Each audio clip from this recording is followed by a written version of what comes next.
Para patunayan ang realidad ng gravity, ang dalawang estudyanteng elementarya ay araw-araw naghahagis ng ladrilyo pababa sa hagdan.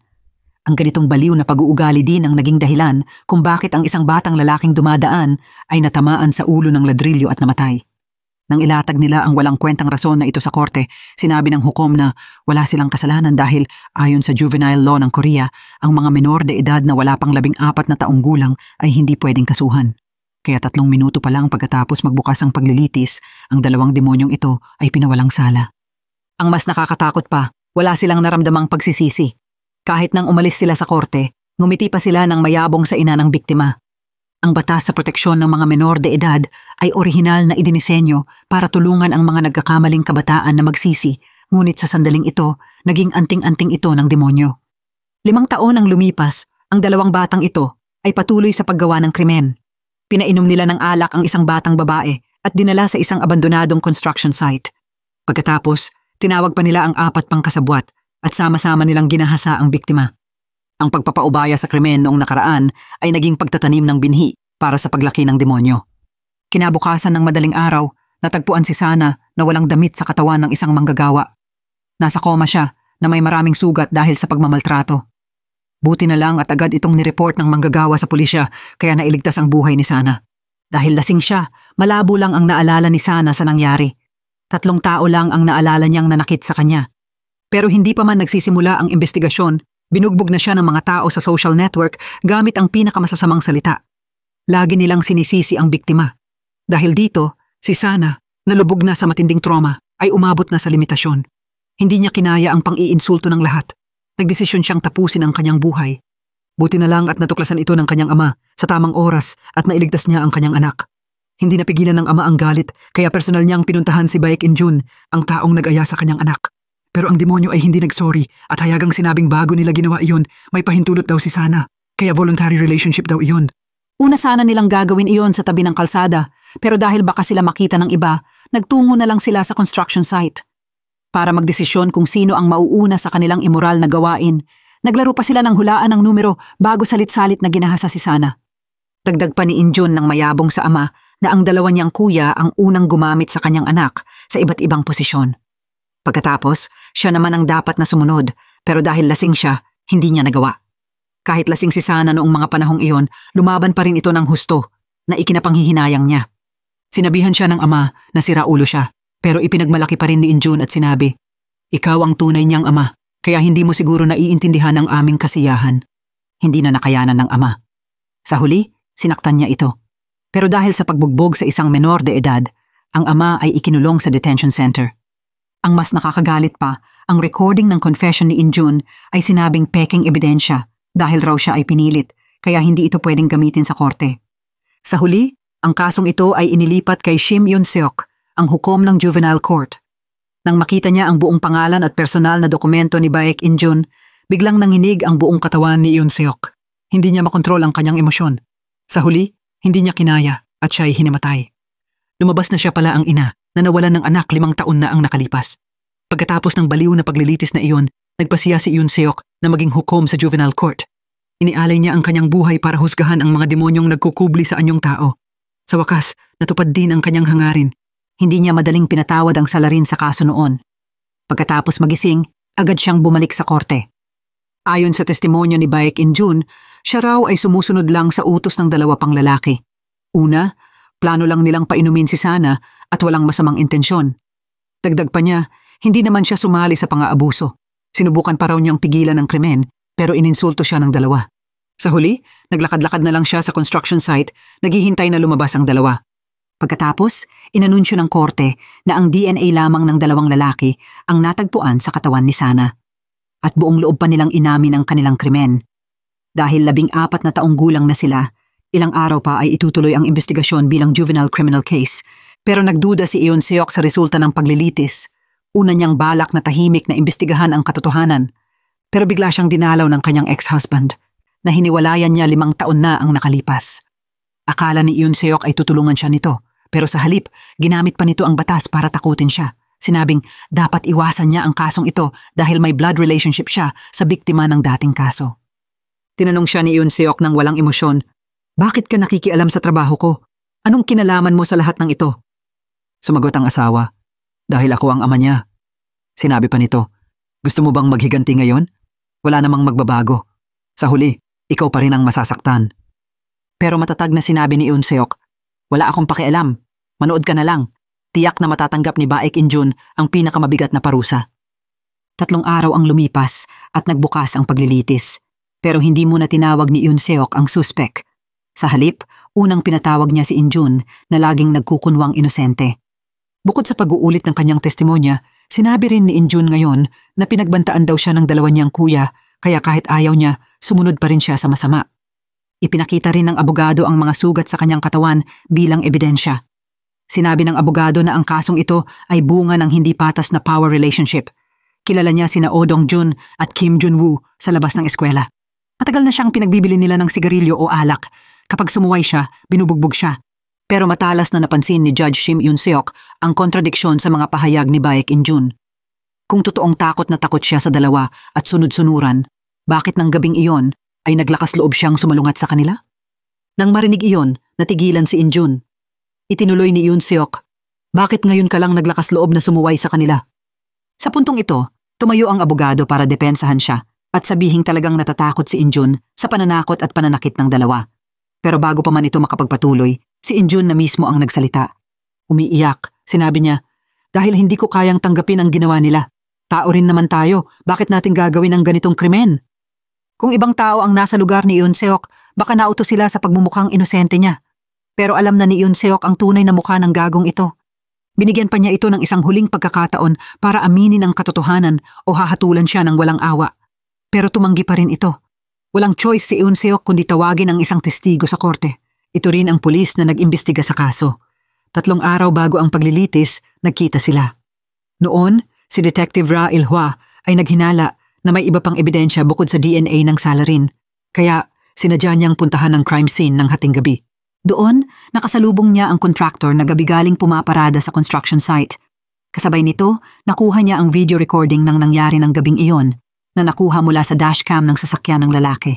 Kitang-kita sa video kung paano nila pinainom si Sana at pinagtawanan ng malupit.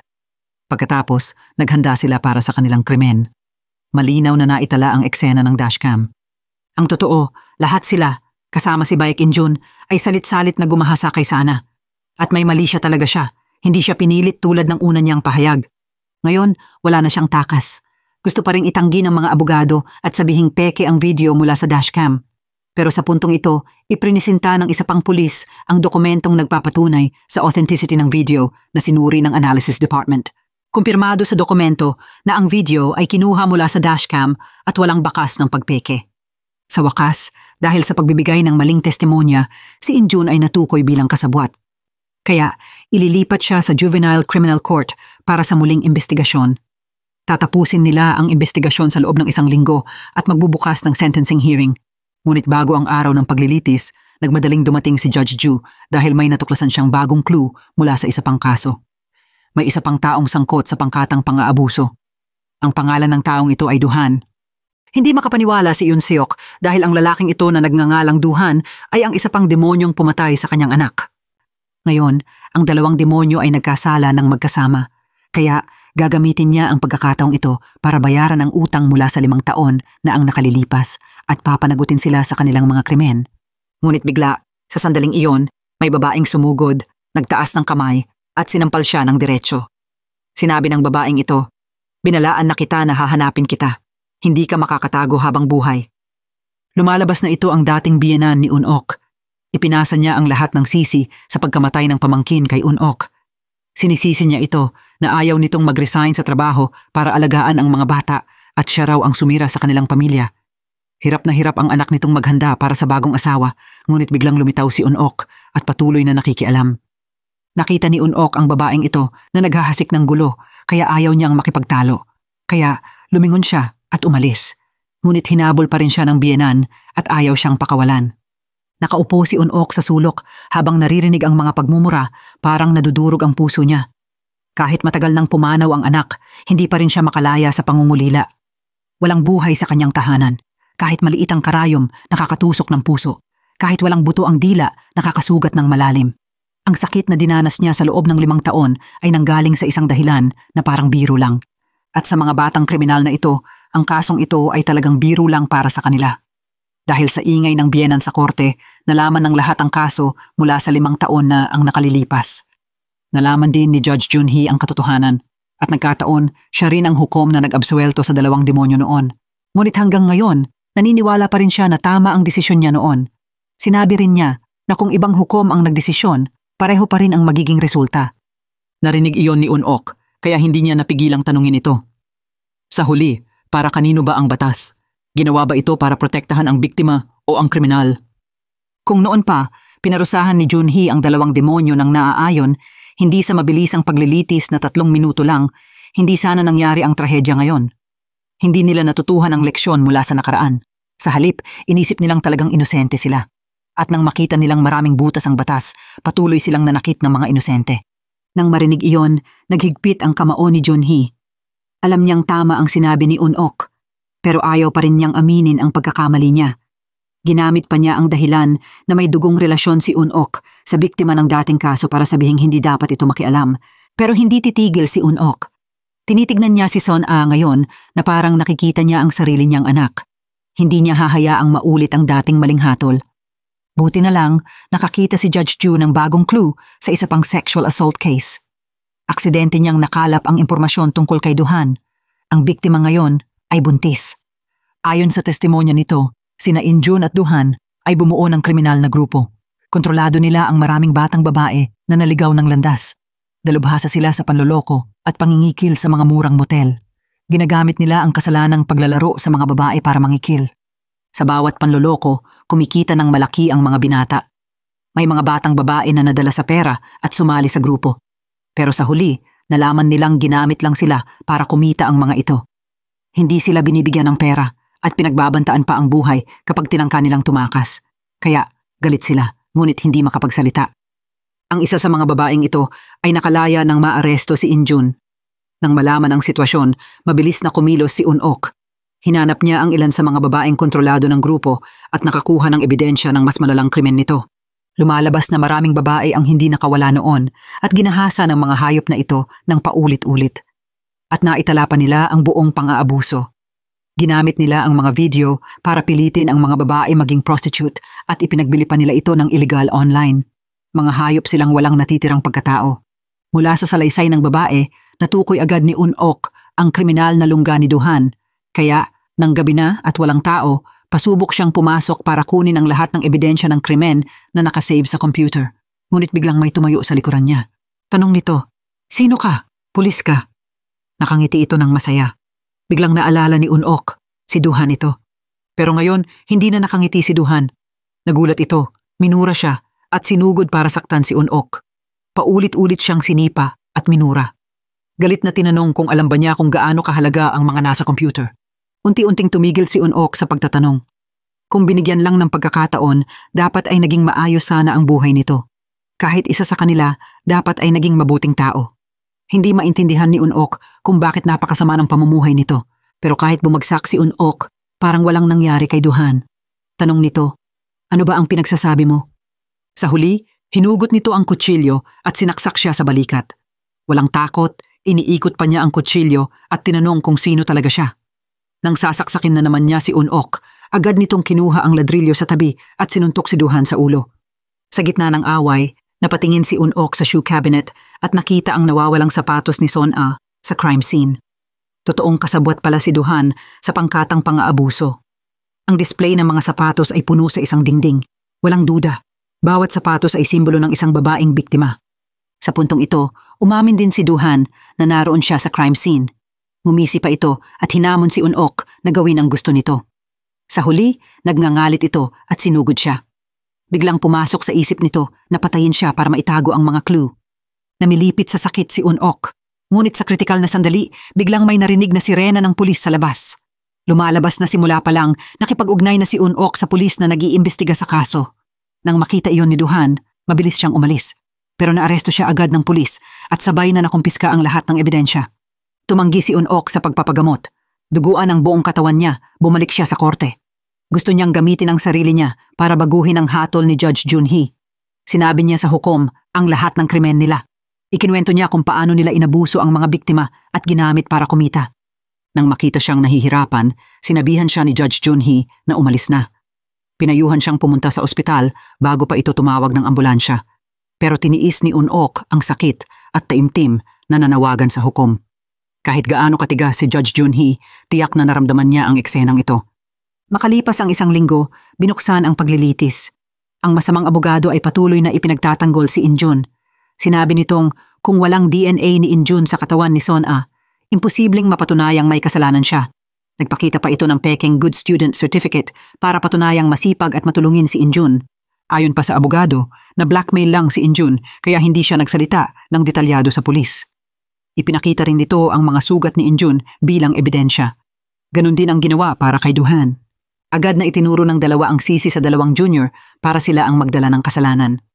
Halatang inaral ng abogado ang mga nakaraang paglilitis ni Judge Junhee.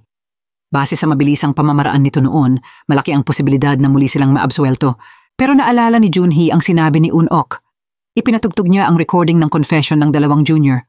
Sa totoo lang, nagawa ni Judge Ju na pagsisihan nila ang dalawang senior.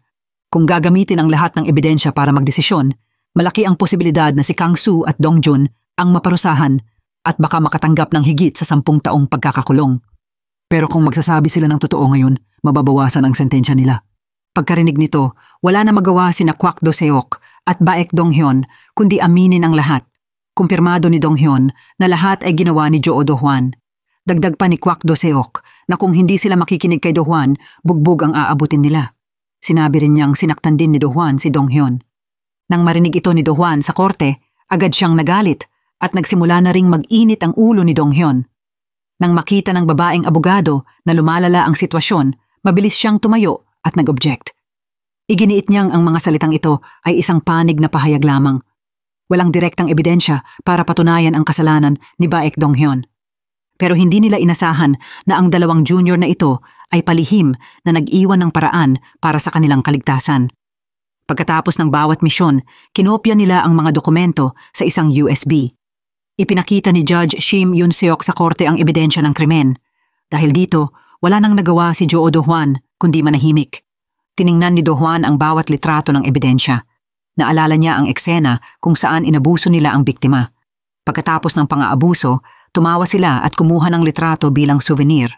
Ngunit ang pamilya ng biktima, nang makita ang eksenang ito, ay hindi napigilang umiyak ng puno ng galit.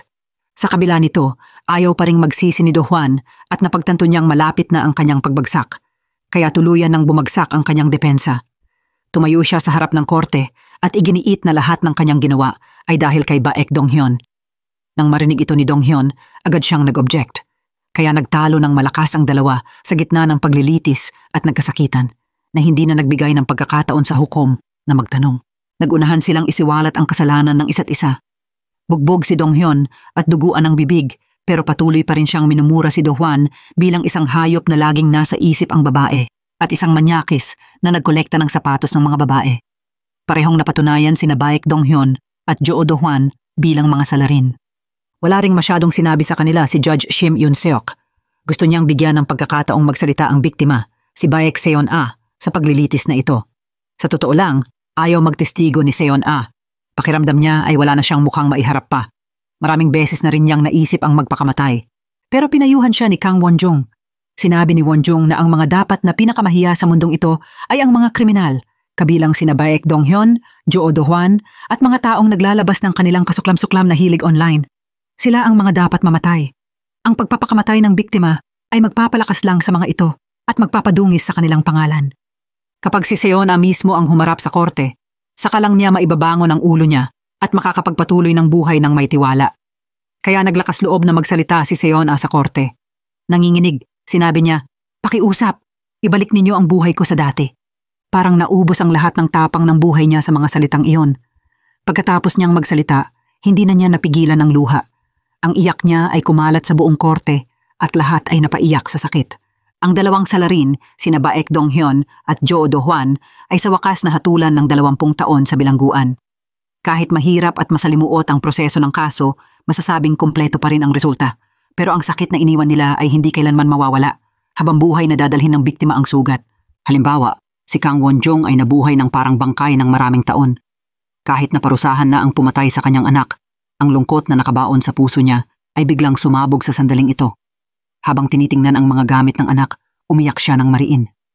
Matapos makita ang huling larawan ng anak, dinala ni Wonjong ang lahat ng gamit sa Memorial House. Sinunog niya ang lahat para sa kanyang anak sa langit. Kailangan niyang magpatuloy sa buhay. Pagkatapos ng insidenteng ito, hindi na siya nahumaling sa anuman. Bumaling na lang siya sa paglilitis ng mga batang kriminal. Kinabukasan, tumanggap si Shim Yun-seok ng isang kaso ng pagpuputol-putol ng katawan na gumimbal sa buong bansa. Isang 13 taong gulang na batang lalaki ang linlang ang isang 8 taong gulang na bata at dinala sa kanyang bahay. Pagkatapos ng brutal na pagpatay, pinutol-putol niya ang bangkay at itinapon sa rooftop ng hating gabi. Pero kakaiba, pagkatapos ng krimen, tumakbo siya sa presinto at nagkumpisal na siya ang pumatay. Nang marinig ito ng mga pulis, lubha silang nagulat. Pagkatapos, hinugot niya ang isang palang may dugo. Sinabi niyang siya lang ang gumawa ng krimen. Ayon sa kanyang salaysay, mabilis na natagpuan ng pulis ang biktima sa rooftop at agad na inaresto ang salarin. Ang binatang ito na nagngangalang Seo Yun-woo ay nakatira sa iisang gusali ng biktima. Bukod dito, hindi pa sila nagkikita dati at walang anumang galit sa isa't isa. Malinaw na ito ay isang sadyang malisyosong krimen. Mabilis na kumalat ang balita tungkol sa kaso at nabigyang pansin ng madla. Dahil hindi pa 14 na taong gulang si Yun-woo, ayon sa Juvenile Protection Law ng Korea, hindi siya pananagutin sa krimen. Sa pinakamalala, 2 taon lang siya sa re-education camp. Kaagad itong nagpasiklab sa protesta ng mga tao para sa pag-abolish ng Juvenile Protection Law. Dapat parusahan ang salarin, buhay sa kapalit ng buhay. Nang hating gabi, nagbabasa si Shim Yun-seok ng mga dokumento ni Yun-woo. Napansin niya na agad siyang nag-drop out sa high school. May record siya ng maraming beses na sadyang nanakit. Lumaki siya sa single-parent family at may malubhang schizoaffective disorder. Kailangan niyang uminom ng gamot para manatiling gising at malamang na ito ang dahilan kung bakit nakaligtas siya sa krimen. Tama ang hinala ni Yun-seok. Ayon sa testimonya ni Yun-woo, biglang sumumpong ang kanyang sakit noong araw na iyon. Nagpanik siya at dumating ang bata para manghiram ng phone. Sinubukan ni Yun-woo na manatiling gising at pauwiin ang bata, pero dahil makulit ito, nakita nito ang mga laruan sa bahay at nagtagal sa loob. Pinilit siyang makipaglaro ng bata. Dahil sa pagkainis, hindi niya napigilan ang patayin ito. Sinakal niya ang bata at sinabing maglaro sila ng hide and seek. Kung hindi pa kita nakikita, magtago ka. Kapag lumabas ka o nahuli kita, papatayin kita. Natakot ang bata kaya nagtago sa ilalim ng kama. Pero sa huli, nahuli pa rin siya ni Yun-woo. Matapos matawang malakas, sinimulan niya ang krimen. Masayang ikinuwento pa niya ang lahat sa korte. Dahil dito, nainis at nagalit ang lahat. Lalo na't alam niyang hindi siya pananagutin dahil sa edad. Kaya sobrang hambog niya. Ang kanyang hitsura, na walang takot o pagsisisi, ay nagpagalit sa lahat ng naroon. Nang mag-break sa paglilitis, dumating ng dahan-dahan ang ina ni Yun-woo. Hindi siya humingi ng tawad. Sa unang salita pa lang, binanggit na niya ang Juvenile Protection Law at humingi ng leniency. Galit na sinabi ni Shim Yun-seok, humiling muna ng tawad sa pamilya ng biktima bago ka magsalita. Pagkatapos, dumating din ang ina ng biktima. Nang makita niya ang kalunos-lunos na pag-iyak nito, naantig siya. Hindi siya humiling ng anuman, kundi ang nararapat na parusa para sa salarin. Alam ng ina na hindi maaaring tumanggap ng regalo ang korte, kaya nagluto siya ng mga paboritong pagkain ng anak at ibinigay kay Shim Yun-seok. Nang gabing iyon, inilabas ni Yun-seok ang pagkain at kinain ito ng dahan-dahan. Sa sandaling iyon, parang mas bumigat ang responsibilidad sa kanyang balikat. Nagpuyat siya sa pagbabasa ng mga dokumento. Kinabukasan, muling humarap sa korte si Yun-woo. Habang sinasagot ang mga tanong ng hukom, lalo siyang naiinip, parang gustong matapos na ang lahat. Kaya ipinakita niya ang medical records para patunayang lumala ang kanyang schizoaffective disorder. Dahil sa mental illness at edad na wala pa sa 14, kumpiyansa siyang mananalo. Pero nang makita ito ni Shim Yun-seok, ngingiti siya at tinitigan si Yun-woo. Hindi ikaw ang pumatay, di ba? Lumalabas na noong gabi bago ang paglilitis, may napansin siyang kakaiba sa dokumento. Ang schizoaffective disorder ay may sintomas tulad ng auditory hallucinations at delusions. Hindi karaniwan na magawa ng isang taong ganito ang komplikadong krimen ng mag-isa, lalo na't kailangan ng konsentrasyon. Hindi pa kasama rito ang paglilinis ng crime scene at pagtatapon ng bangkay, mga bagay na kahit isang adulto ay mahihirapang gawin. Pero nagawa niya ito ng maayos. Ito ang nagpatunay na may pangatlong tao sa eksena, ang tunay na salarin. Para sa isang batang wala pa sa 14 na taong gulang na maging ganito kapalagayang loob, tiyak na may kasabwat siya at sinadya niyang magkumpisal. Hindi lang ito haka-haka ni Shim Yun-seok. Tiningnan niya ang footage ng elevator kung saan nangyari ang krimen. Natukoy nila ang bakas ng pangatlong tao, isang babaeng estudyante na nagngangalang Yeon Jisoo. Nang marinig ito, nawalan ng kontrol si Yunwoo at sumigaw na walang kinalaman si Jisoo. Pero ang pagwawala niya ang lalong nagpatunay na tama ang hinala ni Yoon Seok. Nag-imbak din ang korte ng call history ng dalawang tao bilang ebidensya at nalaman nilang bago ang insidente, malapit na malapit ang komunikasyon niya kay Yeon. Nakita iyon ni Yoon Seok at gustong agawin ang litrato. Kahit simula't sapul ay hindi siya nagsalita, sa wakas ay naibalik ang katotohanan. Dinakip si Suo at dinala sa prokuradorya. Pagkatapos, sinabihan ni Yoon Seok si Taeju na pumunta sa presinto para kunin ang footage ng kamera at natuklasan na noong nagkumpisal si Sun-un, palagi siyang tumitingin sa isang direksyon. Ang taong nakatayo sa kabilang panig ng pulis noong mga sandaling iyon ay si Yeon. Para hulihin siya, una ay pumunta muna si Taeju sa dati nitong kaklase. Alam niyang gabi-gabi itong pumupunta sa computer shop para magpalipas ng gabi. Naunawaan ni Yoon Seok ang sitwasyon at nagpa siyang kumilos ng gabing iyon. Pero hindi inaasahan, pinigilan siya ng ina ni Suo. May kahabag-habag na itsura ito at nakiusap kay Yoon Seok na palayain ang anak. Pero ang kaawa-awang tao ay mayroon ding nakakagalit na mga sandali. Kung ang pagmamakaawa o pananakot lang ay makakatulong sa kriminal na makatakas sa krimen, ang trabaho ni Yoon Seok ay wala ng saysay. Ayaw niyang magpaliwanag ng matagal, kaya hinataw niya ang accelerator at umalis. Tinagtagal, pumunta si Yoon Seok sa computer shop at natagpuan si Yeon. Kasabay nito, inilahad din niya ang kanyang pagkakakilanlan. Tumayo rin si Yeon at maamong sumunod. Pero nang pagdating sa kanto, bigla siyang tumalon at sinubukang tumakas ng buong lakas. Pero ngayon, wala nang saysad ang pagtakbo. Pagkatapos ng mabangis na paghabol, sa wakas ay nahinto si Yeon sa isang makitid na dead end. Tinitigan siya ni Yoon Seok ng walang emosyon sa muka at malamig na mga mata. Maliwanag na nagpapahiwatig ang kanyang mga mata ng matinding puot na magpapanginig sa sinumang batang kriminal. Tumigil si Yeon sa pag-aaral noong ika-10 baitang. Abala sa negosyo ang mga magulang at ayaw nilang mag-aksaya ng oras kaya gumastos sila ng malaking halaga para kumuha ng abogado na magtatanggol kay Yeon. Sa pamamagitan nito, makikita na sa likod ng isang batang naliligaw ay kadalasang may mga magulang na hindi responsable. Sa harap ng matatalim na pagtatanong ni Yoon Seok, nanatili si Yeon na mukhang inosente at ayaw magsalita dahil sinabihan siya ng abogado na gamitin ang guardianship. Hanggang sa makita ni Yoon Seok ang kasaysayan ng pag-uusap, nanatili siyang tahimik. Wala nang ibang opsyon si Yoon Seok kundi ipakita ang surveillance video malapit sa araw ng insidente. Tinanong niya kung bakit naroon si Yeon sa lugar ng krimen. Naguluhan ngayon si Han Yeon at ipinukol ang kanyang mga kamao. Pabalik-balik din ang kanyang mga mata. Marahan niyang sinagot, kasabay ko si Suo sa elevator. Inosenteng nagtanong kung kasalanan ba iyon. Bagamat tumanggi si Yeon na aminin ang kasalanan, ang katotohanan ay naroon siya sa lugar ng krimen. Kaya ginamit ni Yoon Seok ang dahilan na si Yeon ay isang seryosong suspek sa kaso. Hiniling niya sa pulisya na i-detain si Yeon, pero mabilis na naghanap ng paraan ang abogado ni Yeon. Kinabukasan, kumuha ito ng Public Opinion Navigator para siraan ang korte at inilathala ang impormasyon na sa pilitang dinitay ni Judge Yoon Seok ang isang menor de edad at sinisi siya sa malubhang paglabag sa normal na proseso ng investigasyon. Bukod pa rito, may negatibo rin siyang pananaw sa mga batang kriminal. Inisip din nila na hindi karapat-dapat si Yoon Seok na maging hukom sa mga kasong pangkabataan. Nang malaman iyon, lubhang nagalit ang punong hukom ng juvenile court. Pero hindi natakot si Yoon Seok. Buong lakas siyang tumutol. Kahit papaano, dapat ilantad ng korte ang katotohanan.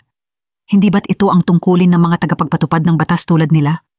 Kung ang mga batang kriminal ay lalong magiging masasama pagtanda at makakasakit ng mas maraming tao, sino ang mananagot?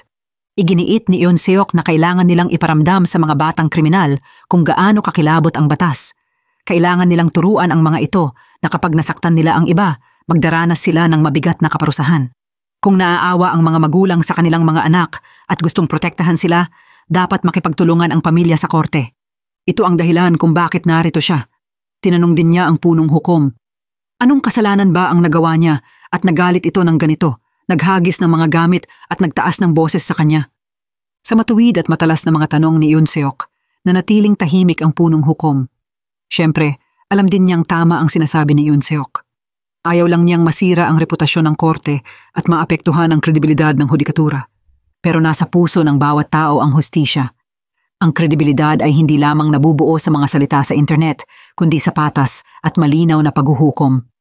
Sinabi ni Eun Seok na hindi niya kailanman patatawarin ng basta-basta ang anumang batang kriminal. Pagkatapos, tinawag niya si Tae-jo para bisitahin ang ina ni Soo at ipinaalam na may pangatlong tao sa lugar ng krimen. Kung mapapayuhan niya ang anak na magkusang sumurrender, tiyak na makakatanggap ito ng kahabagan. Sa unang tingin pa lang, nakilala ng ina ni Soo si Yeon. Bagamat hindi siya makapaniwala, nagpa siyang pumayag siya dahil sa anak. Di nagtagal, dumating ang araw ng paglilitis. Talagang nagbago na ang dating matigas na ugali ni Soo. Nakatayo sa harap ng korte, sinabi ni Soo na lahat ay dahil sa utos ni Yeon. Noong araw ng insidente, dinukot ni Yeon ang bata at dinala sa bahay ng isang tao. Ang pumatay sa biktima ay si Yeon. Siya lang ang nagbigay ng lugar para gawin ang krimen. Bukod pa rito, bago nangyari ang nakakabagbag damdaming insidente, hindi niya alam na pumatay si Yeon ng tao. Natakot si Soo at hindi makapaniwala. Sinabihan niya itong siraulo. Hindi niya alam ang gagawin. Pero sinabi ni Yeon, pareho tayong kasabwat, pwede tayong mabuhay pareho. Nang marinig ang testimonya ni Soo sa korte, hindi inasahan ni Yeon na ipagkanulo siya nito. Pero handa ang abogado para sa sitwasyong ito. Nanatili ito sa dati nitong paraan ng pagsasalita. Sinabi ng abogado na may malubhang delusional disorder si Yeon. Ang doktor na nag-alaga sa kanya ay pumunta pa sa korte para magpatotoo.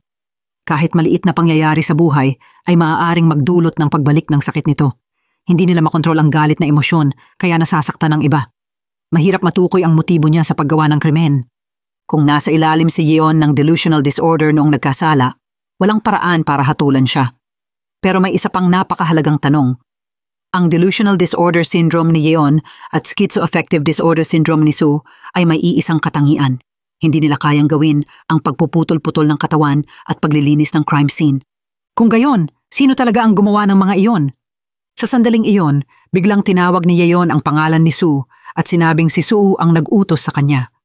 Nakatayo ito sa labas ng banyo at itinuro sa kanya kung paano putulin ang katawan ng biktima. Itinuro kung paano ilagay ang mga bahagi ng katawan sa basurahan para ilibing. Umakyat siya sa water tank sa rooftop at itinapon ang bag ng bangkay. Si Soo ang nagbanta sa kanya. Narinig iyon ni Soo at sumigaw na si Yeon ang gumawa noon. Noon, sinabi nitong hindi sila makikita sa surveillance camera. Nagsisinungaling ito. Lahat ay dahil sa kanya. Wala siyang maling sinabi, pero umiyak pa rin si Yeon at sinabing nakatayo si Soo sa labas ng banyo at nag-uutos sa kanya. Pero sinabi ni Soo na dahil ito ang hiniling sa kanya. Gusto niyang magkumpisal, pero ayaw makinig ni Yeon.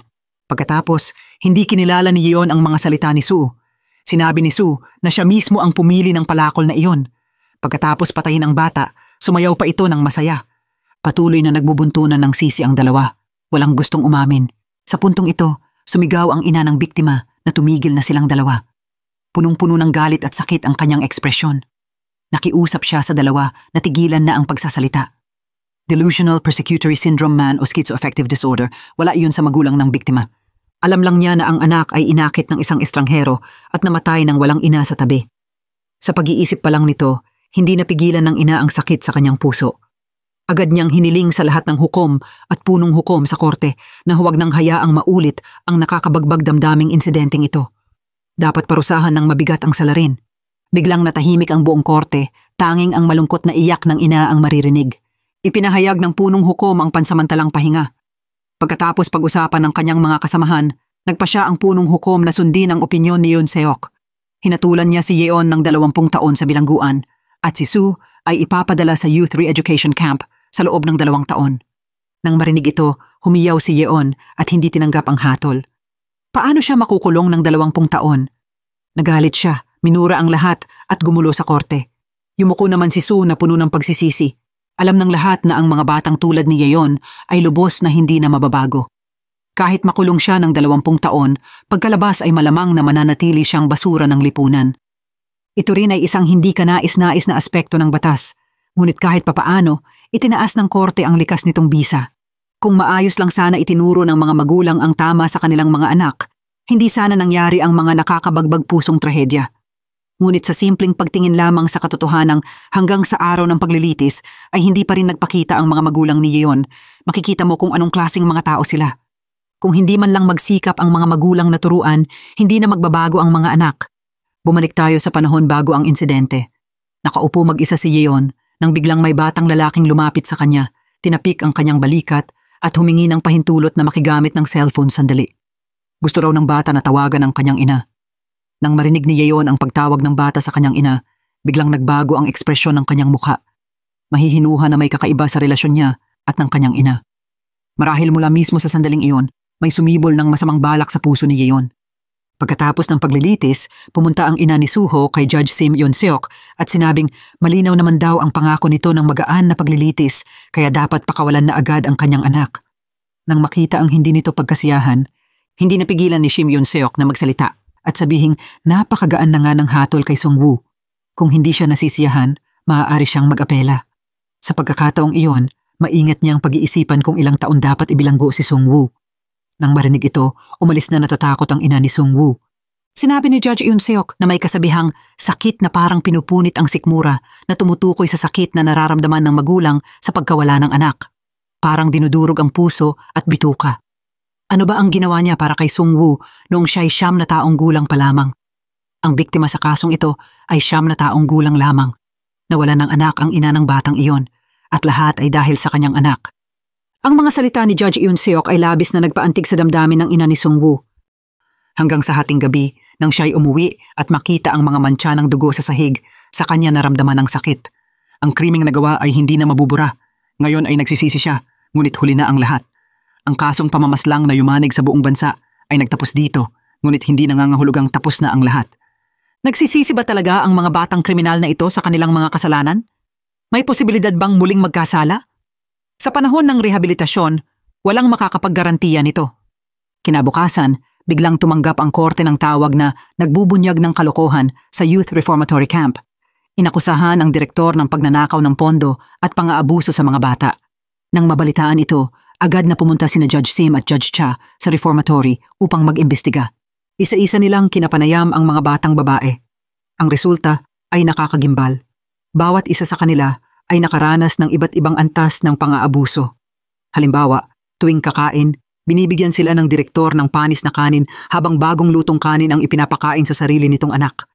Minsan, nang may nagreklamo at ayaw kumain, hinagis nito ang kanilang mangkok sa sahig at sinabing, "Mga batang katulad ninyo, wala namang makain sa bahay nyo, tapos magrereklamo pa kayo." Pagkatapos, hindi na sila pinakain. Napilitan ang mga babae na yumuko at humingi ng tawad sa babaeng ito at nangakong magsasalita ng mas mahinahon. Nagmakaawa silang pakainin, ngunit ang sagot sa kanila ng direktor, "Hindi ba't busog ka na? Kung busog ka na, pumunta ka na sa kwarto mo't magpahinga." Patuloy na umiiyak ang bata at aminadong nagkamali, ngunit ininsulto pa siya ng babae. Sinigawan siya nito na huwag umiyak dahil nagdadala lang ito ng malas. Kapag muling umiyak, hindi na ito magpapatawad. Agad na inutusan ng direktor ang bata na pumunta sa itaas. Hindi lang iyon, pinipilit din silang pumunta sa mga bahay-bahay sa lugar para maglinis at kumita ng ekstra. Kapag may tumutol, binubugbog. May isang babaeng nabali ang buto at naospital. Nasa kama pa rin ito hanggang ngayon. Bagaman ang mga batang kriminal na ito ay naroon para magbagong buhay, sobra na ang nangyayari. Agad na inimbestigahan ni Judge Sim Yeon-seok ang mga libro ng reformatory buong gabi at mabilis niyang natuklasan ang ebidensya ng pagnanakaw ng direktor. Kinabukasan, tinawag nila ito para sa interogasyon. Ngunit nakakagulat, ibang-iba ang kwentong ibinahagi nito kumpara sa testimonya ng mga batang kriminal.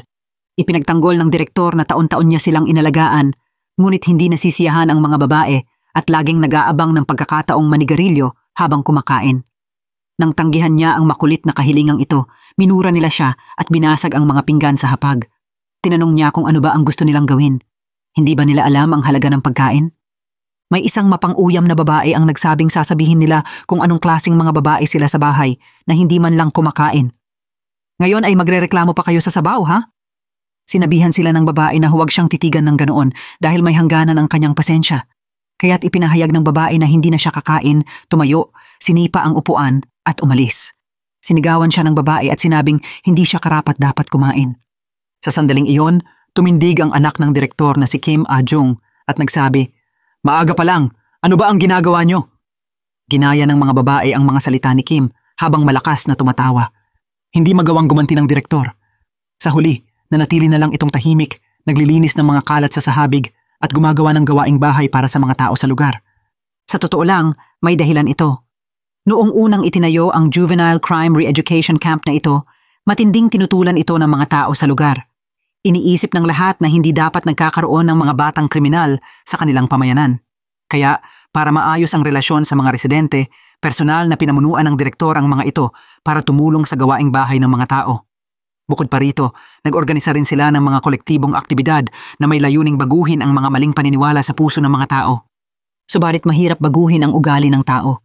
Patuloy pa rin nilang inaapi ang mga nagbabagong buhay, hanggang sa puntong baliin pa ang mga binti ng iba. Para patunayan kung totoo ang sinasabi ng direktor, tinawag ni Judge Sim ang ibang mga babae sa opisina at tumawag sa ospital. Sa wakas, lumabas ang katotohanan. Talagang hindi kayang linisin ng katapatan ng kasamaan. Para sa mga batang kriminal na tulad nila, kailangan silang parusahan ng husto para matakot sila sa batas mula sa kaibuturan ng puso. Pagkatapos, pumunta si Judge Sim sa ospital para dalawin ang nasaktang babae. At doon niya nalaman na ang ninakaw na pondo ng direktor ay hindi para sa sariling interes, kundi para bayaran ang mga bill nito sa ospital. Masyado pa rin siyang optimistiko sa mga batang kriminal dahil kung malalaman ito ng publiko, mapaparusahan ulit sila sa ilalim ng batas. Kaya tahimik na ninakaw ng direktor ang pampublikong pondo. Sinabi ng babaeng ito na pagkatapos ma-discharge sa ospital, magtatrabaho siya ng husto para mabayaran ang perang ito. Nakiusap din siya kay Judge Sim na huwag isara ang reformatory dahil itinuring niya talagang tahanan ang lugar na iyon. Itinuring pa nga niya ang direktor bilang kanyang ina. Pagdating niya sa reformatory camp, doon niya naramdaman kung ano ang pagmamahal. May naglalagay ng pagkain sa kanyang plato. Sinabi niya sa sarili na pagkatapos ng reformation period, dapat mamuhay siya ng maayos. Nagtakda pa siya ng bagong layunin sa buhay. Gusto niyang suklian ang kabutihan ng direktor. Nang malaman ni Judge Sim na nagkamali siya sa direktor, agad siyang nagtungo sa reformatory ng gabing iyon, ngunit nakita lang niya ang magulong lugar. Parang may naganap na away. Bukod pa rito, nawawala ang mga batang kriminal at ang direktor. Si Kim Ah-jung, ang anak na babae ng direktor, na lang ang naiwan. Agad na tinanong ni Judge Sim ang bata kung ano ang nangyari. Sinabi ni Kim Ah-jung na dinukot lang ng isang lalaki ang kanyang ina. Hindi makapaniwala si Judge Sim nang marinig ito. Nang malaman ng direktor na isasara na ang reformatory, bigla siyang nagpanik at hinimatay sa lugar. Dahil dito, labis na nagalit si Kim Ah-jung. Inisip niyang sinaktan ng mga batang kriminal ang kanyang ina. Iniisip pa niyang dahil sa kanila, kaya hindi niya nakikita ang kanyang ama. Sinabi sa kanya ng kanyang ina na nagtatrabaho sa ibang bansa ang ama niya at hindi makakauwi, ngunit kasinungalingan lang iyon. Matagal na silang hiwalay ng ama niya. Dahil lang sa lugar na ito, ayaw bitawan ng ina niya. Lahat ay dahil sa mga salbahing babaeng iyon. Ilang araw bago, ang kapatid niya ay nagkaroon ng matinding dysmenorrhea at dinala pa sa ospital. Pero sa huli, hindi pa rin siya sinundo ng ina niya. Mas mahalaga pa ang pakainin ang mga batang kaysa sa sarili niyang anak na nakahiga sa ospital. Sa tuwing may pagkakataon, mas pinapahalagahan pa niya ang iba kaysa sa sarili niyang anak. Ngayon, alam na ni Judge Sim na hindi mga batang kriminal ang tumawag para isumbong ang direktor kundi si Kim Ah-jung. Dahil sa ina niya, gusto niyang gamitin itong dahilan para isara ang reformatory. Buti na lang, walang nangyaring masama sa direktor. Pero ang grupo ng mga batang kriminal ay nakatakas na. Nang wala na silang pumipigil, ang mga binhi ng kasamaan na nakabaon sa kanilang puso ay sumabog na. Agad na nagtungo ang lahat sa pinakamalapit na presinto para mag-report, pagkatapos ay naghati-hati para hanapin ang mga ito. Sa sandaling iyon, biglang may babaeng kusang nakipag-ugnayan. Isa pala siya sa mga batang kriminal na tumakas. Sinabi niya na pinilit ni Yang na ang lahat ng iba pang babae na mag-prostitute sa motel para kumita. Hindi natapos ang tawag. Biglang lumabas si Yong na at hinuli siya. Nang matanggap ang balitang ito, agad kumilos ang grupo ni Yoon Seok.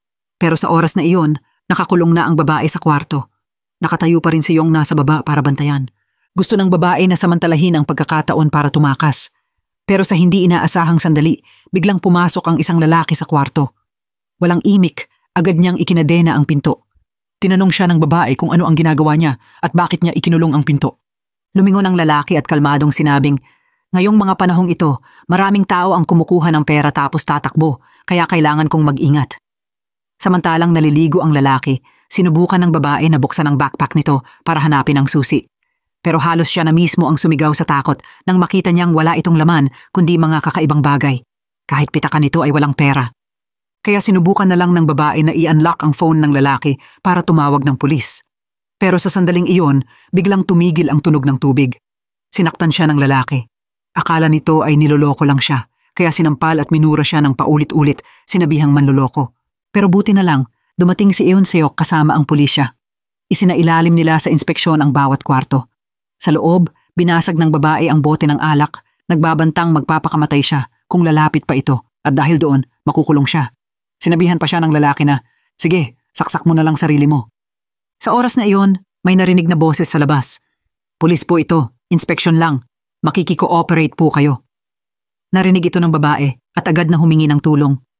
Nang malamang malalantad na ang kanyang kasamaan, galit na gustong patayin ng lalaki ang babae. Sa huling sandali, narinig ng pulis sa labas ang ingay sa kwarto, kaya pinasok nila at sinalba ang babae. Tinangka ng lalaki na tumalon sa bintana para takasan sila, pero agad siyang nadakip. Sa huli, natagpuan at nakuha na ang lahat ng iba pang babae, pero wala si Yongna. Nang tanungin ng mga babae, nalaman ng pulis mula kay Kim Ae na malalim ang pakiramdam ni Yongna para sa ina nito. Kaya nang kinausap niya si Yongna ng gabing iyon, nagsinungaling siya na malubha na ang sakit ng ina nito. Kaya pumunta sina Yoon Seok at ang direktor sa tinitirhan ng ina ni Yongna.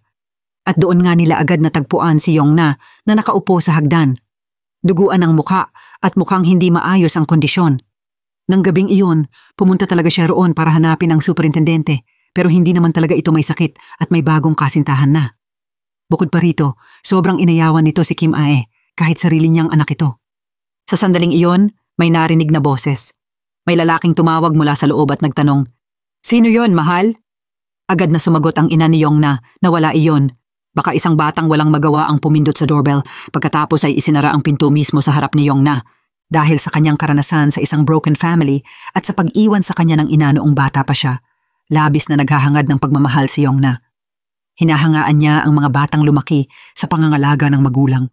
Ang pagtrato sa kanya ng ina niya ay hindi niya napigilan. Mula sa pagmamahal, nagbago ito ng galit at bigla siyang bumalik at nagsimulang kumatok ng baliw sa pinto. Kumakatok siya at sumisigaw. Binuksan ng lalaki ang pinto at tinanong kung sino siya. Balak ni Yongna na pumasok sa bahay pero hinadlangan siya ng lalaki. Sinabihan pa siya nito na siraulo siya. Samantalang pinapanood lang ng ina na sinasaktan ng anak, hindi man lang siya umimik o kumilos. Ang mga batang madalas masaktan ay kadalasang inaabuso ang kanilang sarili. Bukod dito, madali para sa kanilang gumawa ng krimen o makihalubilo sa mga hampas lupa sa lipunan hanggang sa tuluyang maging kriminal. Sa totoo lang, simula pa lang, alam na nilang mali ang kanilang ginagawa pero sadyang nagkakasala pa rin dahil gusto nilang masaktan din ang kanilang mga kapamilya sa pamamagitan ng pagpapahirap sa sarili. Ang layunin ng ibang mga babae at ni Yongna ay napakasimple lang. Gusto lang nilang makuha ang atensyon ng mga matatanda, ipaalam sa kanila ang kanilang paghihirap. Higit sa lahat, umaasa silang hindi sila pababayaan ng mga matatanda, pero hindi naging ayon sa inaasahan ang resulta. Sa katunayan, karamihan ng kriminal na pag-uugali ay nagmumula sa sitwasyon ng pamilya. Ang mga korte o reformatoryo ay may suportang epekto lamang. Ang pinakamalaking sanhi ng krimen sa kabataan ay ang kakulangan ng pagmamahal. Hindi ito problema na kayang malutas. Umaasa si Yoon Jong-han na matututo ang direktor sa insidenteng ito. Huwag nang hintayin na ang kanyang anak ay maging batang kriminal bago magsisi. Gumagaling na ang direktor. Kasama ang kanyang anak, tinawag niya ang pangalan nito at niyakap ng mahina, nakangiti, pero sinabing, "Bakit kita bubuhatin? Ang bigat-bigat ko." Kaya nagkaintindihan ang mag-ina. Unti-unting lumalim ang kanilang relasyon. Sa juvenile court, matapos ang talakayan sa break, nagpasya silang ipagpatuloy ang reformatoryo. Hindi maaaring balewalain ang insidente ng pangkatang pambubuli at ang kaso ni Yongna. Kinabukasan, pinagsama-sama ang mga batang kriminal para sa hatol. Bawat isa sa kanila ay ipinadala sa re-education camps para sa mga bata. Mas mahigpit ang juvenile sa pagtanggap ng re-education. At sa pagkakataong ito, kailangan ding sumailalim sa re-education ang mga magulang, lalo na ang mga magulang ni Yongna. Nakayuko ang mga guardian. Lahat sila ay nakaupo sa likuran na puno ng hiya. Pero sa huli, nahihiya ba sila sa kanilang mga anak o nahihiya sila dahil hindi nila ito naturuan ng maayos? Kaya naisagawa ang hatol. Noon, tinawag ng Chief Judge ng Korte ang Chief Judge ng Juvenile Justice Department sa kanyang opisina. Lumalabas na may leakage ng exam questions sa isang high school. At ang mga estudyante ng paaralang ito ay pawang mga elitistang bata. Kabilang sa mga batang ito ang mga anak ng malalaking politiko. Ito ay isang napakahirap na kaso sa collective scale. Nagpasya ang Chief Judge na ibigay ang buong autoridad kay Judge Kang para hawakan ang kaso. Tinanggap din nito ito. Matapos ang kasong ito, magre-resign siya para sumabak sa politika. Lagi siyang may pangarap na baguhin ang batas para sa mga batang kriminal na magagawa lang ng isang miyembro ng parlamento. At ang kasong ito ang magiging huli niya. Lubos ang tiwala ng Chief Judge. Ngunit hindi inaasahan, paglabas pa lang ng pinto, tumawag ang pulis sa kanya. Takot na takot ang kanyang anak at ayaw magbukas ng pinto. Lumalabas na sangkot din pala ang kanyang anak sa kaso. Pagkatapos maisip ang kanyang pangako sa Chief Justice, galit na galit si Judge Kang at umuwi. Buti na lang, hindi dahil sa leakage ang pulis. Dumating sila para imbestigahan ang isang traffic accident na nangyari kamakailan. Galit na nagwala ang hukom at sinira ang mga gamit. Malinaw na ipinagbawal na niya dati sa mag-ina ang paglahok sa kasong iyon. Kumpirmado ng ina na isang beses lang sumali ang anak at hindi na umulit. Bukod dito, marami ang sangkot. Tanging ang principal lang ang nakakaalam ng listahan. Marami naman ang gumawa ng parehong violation kaya dapat ayos lang. Pero ngayon, nakatuon ang mata ng buong lipunan sa insidenteng ito. Alam ni Judge Kang na hindi ganoon kasimple ang usapin. Kung malalaman, tapos ang kinabukasan ng kanyang anak at ang kanyang karera. Galit na tinanong ng hukom ang kanyang anak. Binalaan na niya ito dati. Ito ay isang napakadelikadong bagay. Ipinagbawal niyang sumali. Pero bakit hindi pa rin ito sumunod? Lubos siyang nawalan ng pag-asa at parang sumuko na. Wala nang paraan para iligtas ang sitwasyon. At ngayon lang na-realize ng ina ang bigat ng problema. Nagsimula siyang humagulgol dahil nasira niya ang kinabukasan ng asawa at anak. Kinabukasan, nailathala ang iskandalo sa balita at naanunsyo rin ang partisipasyon ni Judge Kang. Pero ayaw ni Seon Woo na masira ang pangalan ng ama, kaya tumakbo siya sa presinto para mag-surrender. Nang hating gabi, pagkatapos kumain ni Judge Kang kasama ang konsehal, tumawag ang pulis. Lumalabas na naaksidente si Seon Woo habang tumatawid at malubha ang kondisyon. Nasa emergency room siya ngayon. Habang pinapanood ang anak na nasa koma at ang asawang umiiyak, naramdaman ni Judge Kang ang lubos na kawalan. Bigla niyang naalala na sinabihan niya ang anak na, "Mamatay ka na lang mag-isa, huwag kang mangdamay." Sinabi ng asawa niya na kasalanan niya ang lahat. Noong una, palaging ikinumpara ni Chief Judge Kang si Seon Woo sa kanyang pangalawang anak. Minura niya ito dahil bobo. Anak siya ng hukom pero laging bottom rank. Dahil dito, sobrang nahiya siya. Kaya naman sobrang na-pressure si Seon Woo. Dahil gusto niyang mapansin ng ama, nag-aral siya ng mabuti araw-araw pero hindi umangat ang grades niya. Noon, alam ng paaralan na anak siya ng hukom kaya aktibo siyang inanyayahan sa iskandalo. Ito ang naging dahilan ng kanyang pagkakamali. Pero simula noong insidenteng iyon, sobrang nahiya si Seon Woo kaya hindi na siya sumali pa. Sa huli, mabuti pa rin siyang bata. Hindi kailanman naintindihan ni Judge Kang ang mga bagay na ito dati. Sa wakas, na-realize niya ang kanyang mga pagkakamali. Pagkatapos, pumunta siya sa congressman at gustong mag-withdraw sa eleksyon pero tinanggihan siya. Para sa mga politiko sa South Korea, normal lang ang ganitong insidente at maliit lang ito. Kung hindi siya tatakbo ngayon, susundan siya ng mga channel. Hiniling ng konsehal na resolbahin agad ang kaso. Pagkatapos, lihim na nagkita sina Judge Kang at ang person in charge ng kaso. Sinabi niya rito na bukas sa korte, pwedeng itanggi nito ang lahat. Noong una, hindi maintindihan ng person in charge ang nangyayari. Pero ng araw ng hatol, nang makita si Judge Kang bilang hukom, nagets na niya. Hindi lang ang mga estudyante at paaralan ang nagtatanggi sa kanilang kasalanan, pati ang mga magulang ay iniisip na normal lang ang pagpasa sa exam. Tumayo ang isang magulang at nagpaliwanag na dati, para makapasa sa Seoul University, kailangan lang mag-aral ng mabuti. Pero ngayon, kung ang bata ay gusto makapasok sa Seoul National University at sa school lang nag-aaral, imposibleng pumasa. Kaya kailangang gumastos ang mga magulang malaking pera para magpa-graduate student tutor. Pagkatapos, dadaan pa sila sa dos-dosenang exams sa paaralan para sa evaluations. Nang marinig ang mga salita ng magulang na ito, hindi napigilan ni Eun Seok ang magulat. Kung napakabigat nga nito, bakit hindi na lang nila tinanggihan at hayaan ang mga bata na mag-aral ng normal? Ipinaliwanag pa ng magulang, dahil ang university exam ay parang battlefield at gusto kong maging mabuti para sa anak ko, kaya pumayag ako sa alok na iyon. Kung hindi ako pumayag, may ibang mga batang kukuha ng pwesto ng anak ko sa rankings. Kahit 1 o 2 puntos lamang ang pagitan, iyon pa rin ang pagkakaiba ng top 1 at top 10. Binigyang diin din ng magulang na ang katotohanang nakatanggap ang mga bata ng mga sagot sa pagsusulit ay hindi dahil sa hindi sila nag-aral ng mabuti, kundi dahil kailangan nilang gumugol ng oras sa pagre-review ng iba pang mga subject. Sa ganoong paraan, magkakaroon sila ng sapat na oras upang lumaban sa mabagsik na battlefield ng buhay at kamatayan na tinatawag na University Entrance Exam. Ang mga salita ng magulang ay nagpahiwatig ng kawalan ng pag-asa sa mga naroon sa korte. Habang patuloy silang nagsasalita, lalo silang nagagalit. Tinanong pa nila ang hukom kung kailan matatapos ang kaso dahil kailangan pa ng kanilang mga anak na umattend ng extra classes. Tila wala pa rin silang pagsisisi tungkol dito. Sa huli, Mabilis na tinapos ni Judge Kang ang first instance trial. Ginamit din niya ang kanyang autoridad para palayain ang lahat ng testigo. Nagdulot ito ng matinding pagkalito kay Yoon Seok. Isang tanong lamang ang kanyang itinanong, ngunit hindi niya inasahan na magagalit ng husto ang hukom. Sinabihan pa siya nito na hindi marunong maging moderate. Kung patuloy niya itong gagawin, magre-resign siya. Dito nakita ni Seo Yuseon ang isang bagay na hindi pangkaraniwan. Makalipas ang ilang araw pagkatapos ng paglilitis, isang estudyante ang hindi inaasahang nagbigay ng clue. Narinig niya mismo ang principal na tumatawag sa person in charge na nagsasabing 24 na estudyante ang sangkot sa problema. Ngunit sa huli, 21 lamang ang lumabas. May 3 estudyante pang hindi nabanggit. Gayunpaman, hindi niya narinig ang partikular na mga pangalan. Walang duda na ang 3 estudyanteng iyon ay mga anak ng isang congressman o taong may autoridad. Marahil ay mga batang may magagandang achievement. Dahil kung susuriin ang mga naunang pahayag ng mga magulang, ang mga batang iyon ay hindi sumali sa pagsusulit para lamang sa mataas na marka. Ang layunin ay para makatipid ng oras sa pagkuha ng extra classes. O baka naman ang mga estudyanteng ito ay umatras na sa problema sa kalagitnaan. Mula rito, nakakuha si Yoon Seok ng isang clue. Sa huli, nakahanap siya ng 6 na estudyante bilang mga suspect. Talaga nga, sa listahan, natuklasan niya ang pangalan ni Sinu, ang anak ni Judge Kang. Tama ang kanyang hinala, ngunit sa ngayon ay wala pa siyang tiyak na ebidensya. Sa ikatlong paglilitis, lalong nagmamadali si Judge Kang.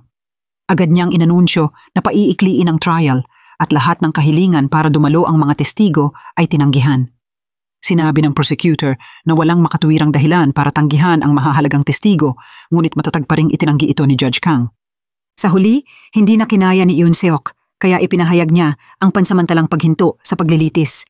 Ipinahayag pa niya na dahil hindi sinusunod ng hukom ang tamang proseso, aabutin ng 1 oras bago magpatuloy ang trabaho. Nagulat ang lahat. Pagkatapos, nasabihan siya ni Judge Kang dahil nangahas siyang lumampas sa kanyang autoridad. Nakita ito ni Yoon Seok at determinadong ikinuwento ang tungkol kay Sinu. Talagang nasaktan si Judge Kang. Malakas niyang sinigawan si Yoon Seok na walang ebidensya. Binalaan pa niya ito na kung magpapatuloy lang siya sa paghula at pag-akusa sa kanya tungkol sa insidente, gagamitin niya ang lahat ng paraan para kontrahin ito. Pagkatapos, naghiwalay ang 2 tao ng may hidwaan. Ngunit hindi inaasahan, kinabukasan ay iniulat ni Yoon Seok ang insidente sa Chief Justice. Nakita iyon ni Judge Kang at gustong tanggihan. Ngunit noong panahong iyon, may daladala ng ebidensya si Yoon Seok. Lumalabas na kahapon ay bumisita siya kay Sinu, nakakagising lang. Dapat sana isusuko na ang bata noong araw na iyon, ngunit bigla niyang naisip na maaapektuhan ang kanyang ama, kaya ginawa niya ang isang hangal na bagay. Naramdaman niya ang kailangan niyang mamatay. Kinumbinsi ni Yoon Seok ang bata na lahat ay nagkakamali, ngunit ang mahalaga ay ang pagwawasto pagkatapos magkamali.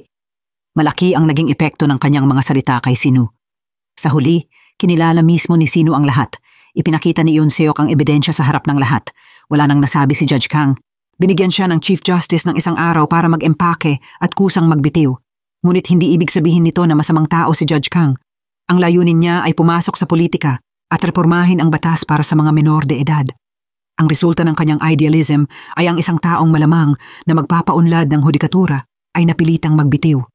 Kailangang ipagkatiwala ni Judge Kang ang tungkulin ng pagbabago ng batas sa isang mabuting tao tulad ni Yoon Seok.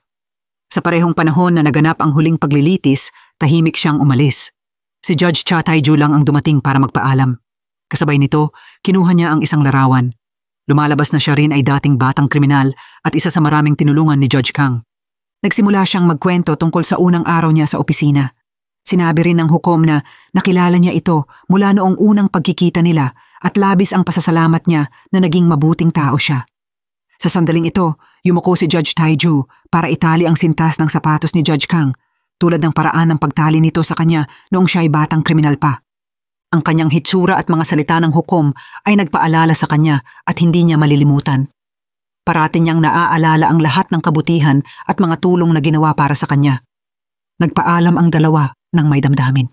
Pinaalalahanan siya ni Judge Kang na lubos na sundin ang matuwid na landas at huwag gumawa ng parehong pagkakamali. Pagkatapos, umalis na rin siya. Yumuko si Judge Taiju kay Judge Kang sa huling pagkakataon bilang pagpapakita ng paggalang at pagsamba. Nag-iwan si Judge Kang ng liham para kay Yoon Seok. Sa liham, sinabi niya na hindi naman niya ito kinamumuhian. Minsan lang ay medyo nagagalit. Ngunit nakita niyang hindi mali ang mga salita ni Yoon Seok at lalong hindi mali ang kanyang mga aksyon. Umaasa siyang magpapatuloy si Yoon Seok bilang isang mabuting hukom Umaasa rin siyang matatapos nito ang kanyang hindi natapos na karera at maisasagawa ang reforma sa batas para sa mga menor de edad sa hinaharap.